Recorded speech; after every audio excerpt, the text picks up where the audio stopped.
Labas rytas, mėlyjeji.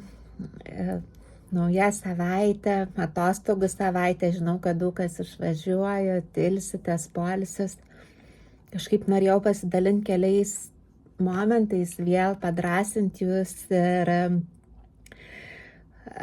pirmas momentas kažkaip tai noriu pasakyti, kad niekada nenustokit tikėti dėl tėvų ir vaikų. Ir kai atrodo jau daugiausiai, yra kažkokie tai vaikai, kurie mums nusikelia kažkokius tai dalykus.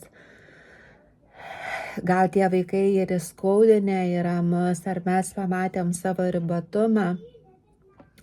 Tai aš pati ką tik esu praėjus vieną kelionę ir man toksai liudijimas, kai mama ateina ir sako, Aiste, žinai, mūsų gyvenime vyksta daug stebuklų ir šitas vaikas renkasi sekmadienį atsisakyti futbolo ir eiti bažnyčią.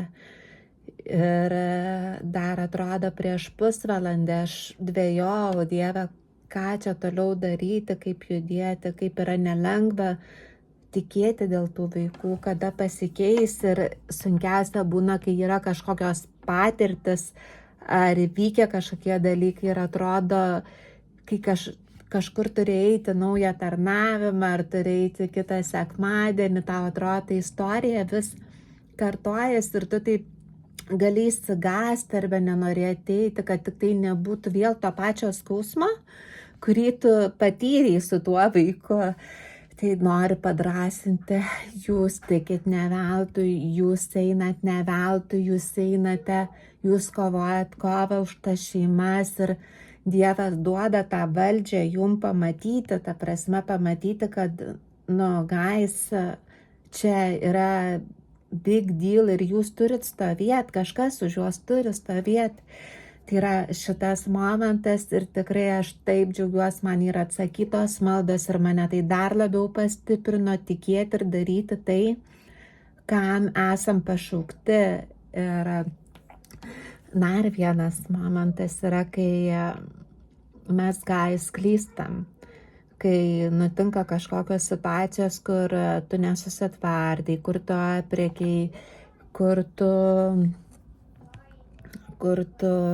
kažką pasakėjai, kur tu nusivylei, kai atėjau vaikų tarnavimą, paauglių tarnavimą, o jėtus kiek kartų aš yra priekus neteisingai esu vaiką ir ten taip greitai vykdavo situacijos ir aš be patirties, dar kažkas ir jie vienas ten kitą kaltina ir tu tiesiog jau nebesupranti, kuris čia kaltas ir tau reikia suvaldyti dabar tiek vaikų ir ten paėmė, apšaukė, pasirodo tas vaikas visai nekaltas buvo.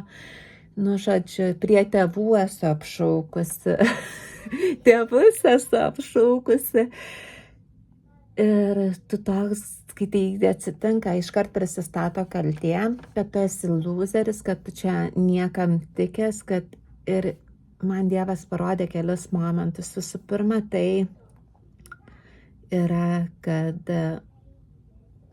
Dievas leidžia klysti.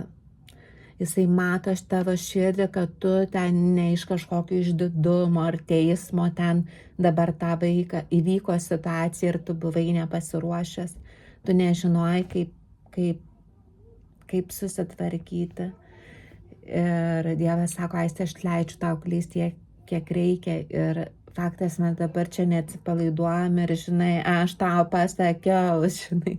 Bet ateina atjauta savo, tu supranti, kad taip įvyko ta situacija, Dieve, man yra be galo liūdna, kad aš nesusitvarkiau, aš nežinau, ką daryti su tuo vaiku, aš nežinau, man padėdavo tiesiog viešas atsiprašymas, buvo mergaitė per sleepoverį, iš tikrųjų jos net neturėjo būti ir jinai visiškai nepagarbiai elgėsi su manim ir su savo draugė ir aš taip griežtai, o tu čia shouldn't be there ir prie visų ir net visi taip ir aš taip atsisukau, po to Gabrielę, sakau, aš jaučiu čia biškį per griežtai, sako, jo, Ir kadangi tai jau ne pirma situacija, aš supratau, ką aš turiu daryti, kaip aš ją taip viešai prie visų pažeminau, aprėkiau, taip aš jos viešai prie visų atsiprašiau ir pasakiau, kad tu esi laukiama čia visada ir aš atsiprašau, mano reakcija buvo neteisinga. Ir that's it, ir vaikas suprato, atleido, visi viską suprato. Neleiskim tam tokiam, žinai, tai klaidai mus suėsti, nes priešas to ir nori. Ir neleiskim, kad pasidalinkim kažkam apie tai, melskimės.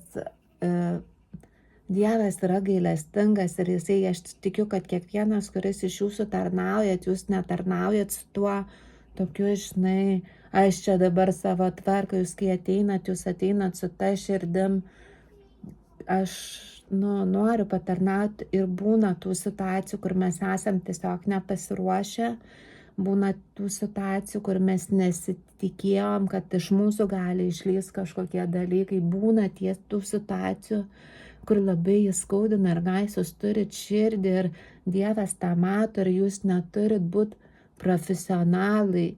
Bet kai ateina tos situacijos, ką jūs darot, nes ta kaltė gali labai apgauti jūs ir gali labai pakeisti požiūrį į tą žmogų, per kurį gal tai atsitiko. Bet sakau, svarbiausia tai susitvarkyti prieš Dievą ir pakeisti požiūrį į jūs. Čia yra pašaukimas ir velnias viską bandys padaryti, kad jūs išeitumėt iš čia, suprantat. Ir žinokit, guys, vyksta nuostabus dalykai tarnavime, tikrai Dievas pereina, kad mes galėsim komunikuoti su tėvais, kad mes bendradarbiausim.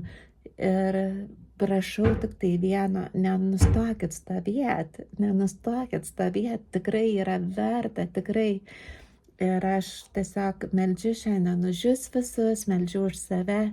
Dieve, ačiū tau, ką tu darai, kad mes matysim Viešpatie Kristų, kad tai, ką tu darai, taip yra svarbu. Laiminu kiekvieną iš jūsų ir gražios dienos. Iki.